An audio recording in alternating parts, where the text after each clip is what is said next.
Let's talk about one of the most amazing, high-stakes, tightrope walks your body performs every single second: blood clotting. You know, it has to be absolutely perfect. If it's too weak, you could bleed out. But if it's too strong, you're looking at a catastrophic blockage. We're talking heart attack, stroke. It's a life-or-death balancing act. And that brings us to the big question for today. A blood clot, or a thrombus, is basically your body's superstar emergency medic. It rushes in to save the day. But what stops it from getting carried away? What keeps it from just growing and growing and growing? How does your body know when enough is enough? Okay, so picture this. You get a cut. Instantly, stuff that's normally hidden safely beneath the lining of your blood vessels, like a protein called tissue factor, is suddenly exposed. This exposure kicks off a lightning-fast chain reaction, the coagulation cascade, that weaves a tough little net made of a protein called fibrin. That net plugs the hole, stops the bleeding, and literally saves your life. But, and this is a huge but, here's the nightmare scenario. What if that life-saving clot doesn't stop? If it grows unchecked, it can actually fill the entire open space of the blood vessel, what's called the lumen, and choke off all blood flow. That's how you get a heart attack, a stroke, or a pulmonary embolism. So you can see why the body needs an equally powerful, super sophisticated braking system. So, here's our game plan for digging into these incredible anticoagulant systems. We're going to start with the first speed bump, then we'll meet a surprising double agent, uncover the main enforcers, call in the cleanup crew, and finally, we'll step back and just marvel at the perfect, precarious balance of it all. All right, first up, the body's immediate first line of defense. This is the system that hits the brakes the very second the clotting engine starts to rev up. Let me introduce you to the tissue factor pathway inhibitor, or TFPI for short. Its entire job is to provide what you could call a dampening response right at the source. It senses that very first spark of coagulation, and its mission is to stop that spark from immediately roaring into a full-blown inferno. Now here's what's so cool about how TFPI works. It's incredibly specific. It directly latches onto that initial ignition complex of tissue factor, factor 7A, and factor 10A and just stops it cold. Think of it like a speed bump. It's fantastic for slowing things down for a small cut or a minor injury. But if you've got a massive crisis like sepsis, where the body is just flooded with tissue factor, well, TFPI gets overwhelmed pretty fast. It's just not built to put out a 5-alarm fire. So for the really heavy-duty regulation, we have to meet the main character of this whole story, an enzyme that, and I'm not kidding, leads a shocking double life. This is where things get really interesting. So on the one hand, thrombin is the undisputed king of clotting.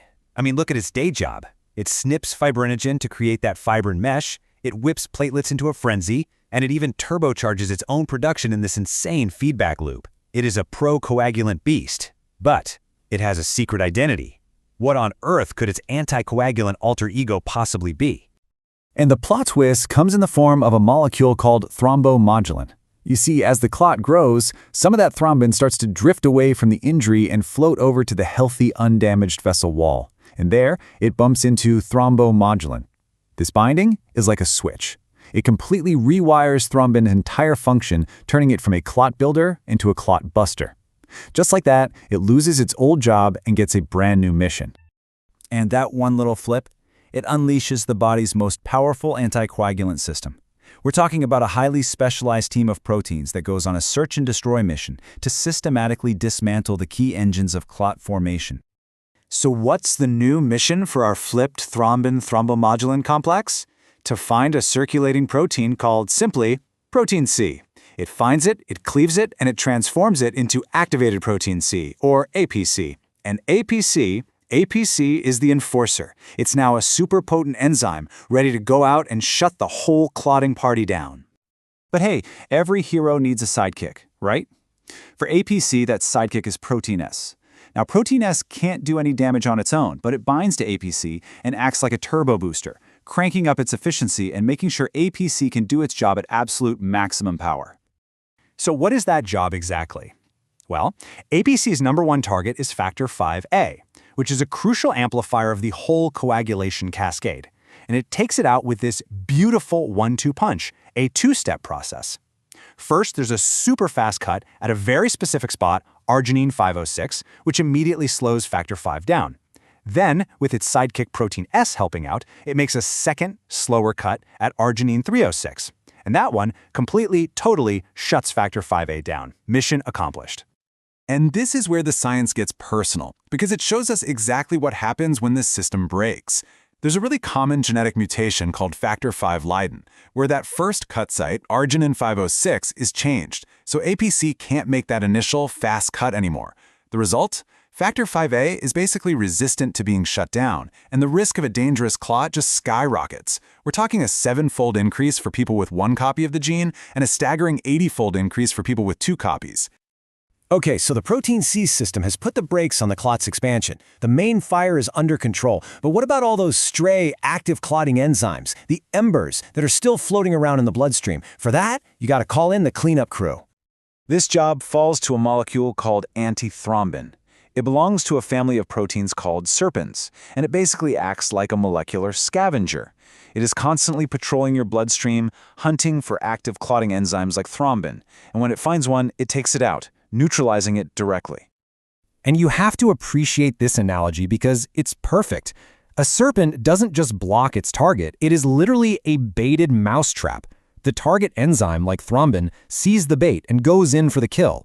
But in the process of trying to cut the serpin, it triggers this massive change in the serpin's shape that snaps the trap shut, permanently and irreversibly disabling the enzyme. The whole trapped complex then gets cleared out of the body. It's brilliant. Now, on its own, antithrombin does a good job, but it's a little slow. But here's the thing. Its activity can be supercharged. Molecules on your own healthy blood vessel walls and the drug heparin act like catalysts. They grab onto antithrombin and accelerate its trapping speed by up to 10,000 times. That incredible boost is exactly why heparin is such a powerful and fast-acting anticoagulant drug in the hospital. So I think you're getting the picture here. The crucial point is that none of these systems works alone. They are this beautifully coordinated, multi-layered defense network designed to maintain a perfect, and I have to say, very precarious, state of balance. So let's just recap with a quick cheat sheet. First, you've got the TFPI pathway, your immediate speed bump that dampens the initial spark. Then, the heavyweight protein C system kicks in, this elegant feedback loop that literally uses the clot's main architect to shut down its own amplifiers. And finally, you have the antithrombin pathway, the cleanup crew, scavenging and removing any dangerous leftovers. I mean, it is just an incredibly elegant design, isn't it? You have a rapid response, a powerful and adaptable braking system, and a final sweep to make sure everything's safe. Together, these pathways guarantee that a life-saving blood clot stays right where it's supposed to be, does its job, and absolutely nothing more. Think about that.